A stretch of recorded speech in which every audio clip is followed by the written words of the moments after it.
bridge, we leave the City of London, the 1 square mile, and we enter the Greater London area of 600 square miles. And this is where we make our next stop at Tower Bridge Quay, St Catherine Pier. So if anybody wants to leave us here for Tower Bridge, Tower London, you are more than welcome to. You're more than welcome to step ashore.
Okay, so welcome aboard to the passengers who've joined us at the Festival Pier.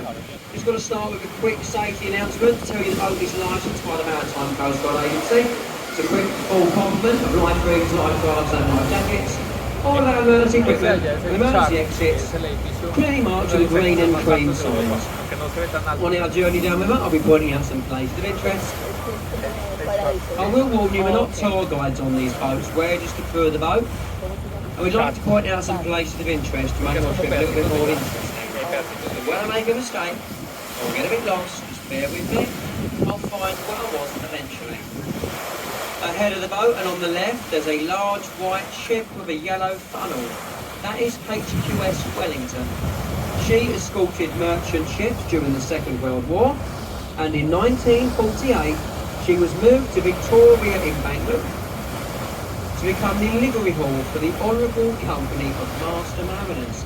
She's basically a drinking club for retired sea captains. Behind the Wellington there's a stone archway at the base of Father Thames, and there are also 2 silver dragons, there's one on either side of the road. That is Temple Stairs Arch. It's the western boundary for the City of London, we're about to enter, and the City of Westminster, we're about to leave. The City of London is one of the smallest capital cities in the world. It's only 1 square mile. Usually we have over 77,000 people working in the city, but it's only home to around 5,000 residents. Off to the right of the boat is a large red brick building with a tower on top. That's Stamford Wharf, and it's locally known as the Oxo Tower.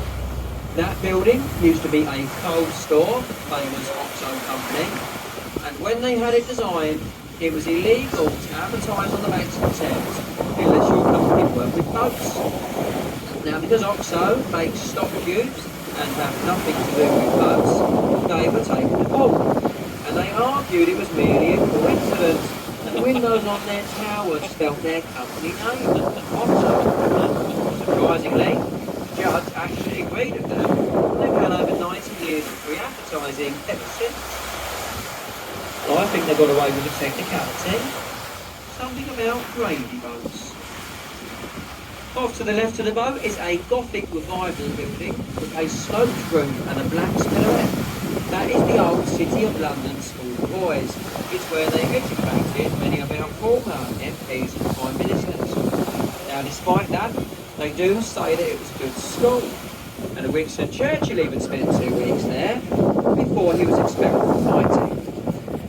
The bridge ahead of the boat is Blackfriars Road Bridge, and it was built at the request of Queen Victoria to commemorate the Dominican monastery that stood over on the left.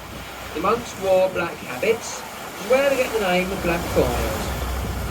If you look at the buttresses on this bridge, they look a bit like church pulpits, and there are statues of birds nesting underneath. On the upper side we have freshwater birds, on the lower side we have seawater birds, and that's because this area is brackish water, it's a mixture of the two. The red columns ahead of us are all the remains of the old London, Chatham and Dover Railway. That was taken down but it couldn't take the weight of the modern day trains. So Henry Mark Brunel, son of his admired Kingdom Brunel, built this third bridge, the Blackfriars Railway Bridge, to replace it. Now they actually widened this bridge during the London Olympics. The Blackfriars station now sits on top of the bridge with the largest solar powered roof in Europe. So on a sunny day like today, the trains will usually run on time, unless of course they're all on strike. To the left of the boat is the magnificent dome of St Paul's Cathedral. St Paul's was designed by Christopher M. It stands 365 feet high. It's the second largest unsupported cathedral dome in the world. The largest is on St Peter's Basilica in the Vatican. Wren himself is buried in the tomb at St Paul's alongside the Iron Duke, Duke of Wellington and Admiral Lord Nelson. Above Wren's tomb there's a Latin inscription that roughly translates to, "If you seek his monuments, look about you."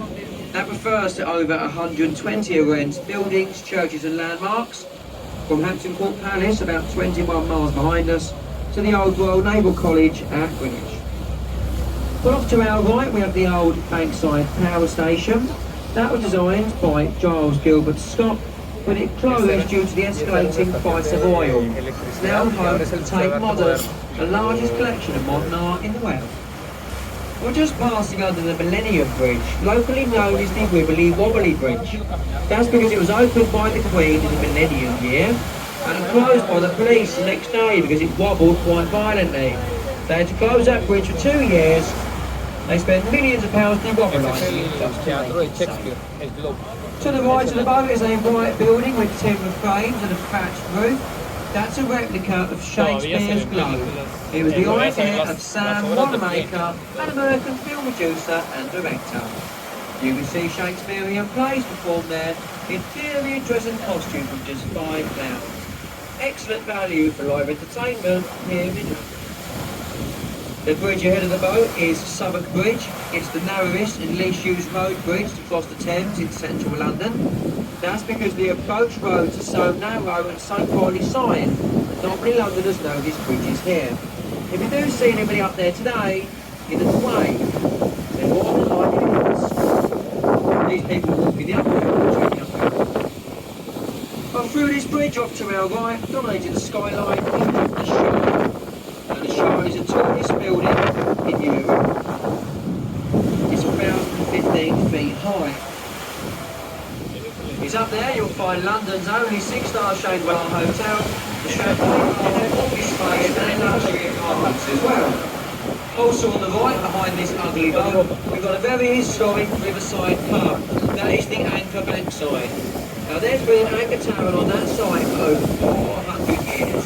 It's even said that William Shakespeare had a changing room at the Anchor when he was performing at the nearby Rose and Globe Theatre. The bridge ahead of the boat is Cannon Street Railway Bridge. It's arguably the oldest and the ugliest railway bridge to cross the Thames in central London. It was designed by John Hawkshaw and it opened in 1866. Through this bridge onto our right, we have a sailing ship. That is a replica of Sir Francis Drake's vessel, the Golden Hind. Drake circumnavigated the globe on the original. He stole so much gold from the Spanish that they called him El Draco, the dragon, and it paid off our national debt. Only we have someone like him today. That replica has been round the world twice. She's currently preparing for their third round the world trip. The next bridge here is London Bridge, and it is the 5th bridge to span the river on this site. The first one was a wooden bridge built by the Romans in around 43 AD. This bridge was opened by the Queen in 1973. It replaced the last bridge which was found to be falling down. We did the only thing we could think of. We boxed it up stone by stone. We sold it to an American company for £2 million. That bridge now spans a man-made Lake Havasu in the Arizona desert. But ahead of the boat and on the left we've got a sandy-coloured building with gold fish for weather vanes. That is the old Billingsgate Fish Market. And there was a fish market on that site for over 900 years.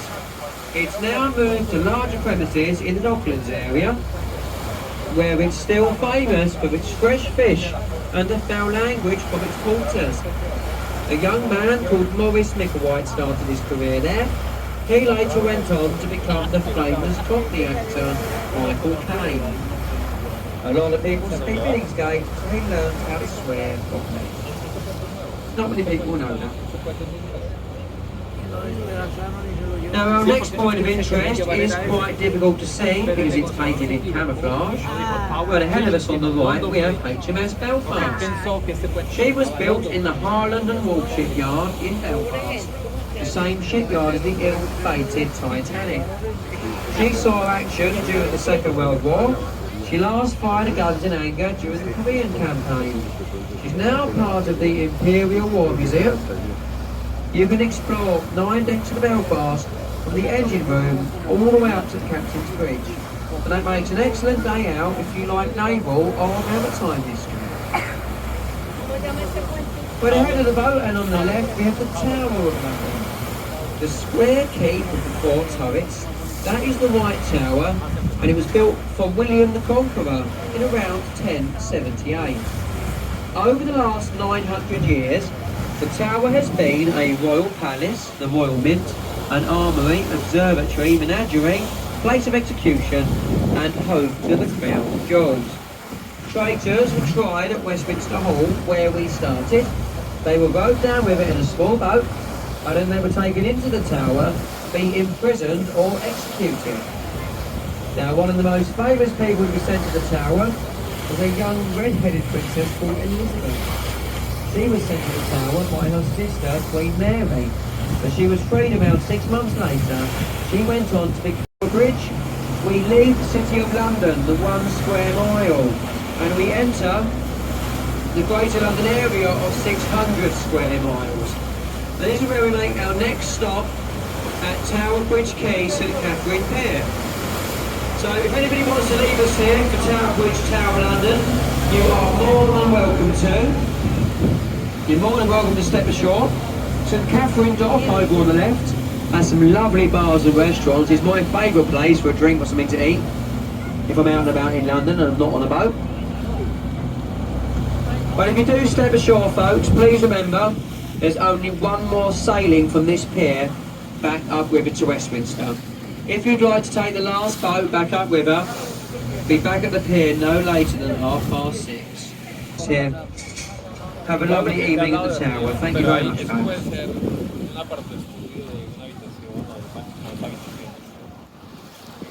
Ahora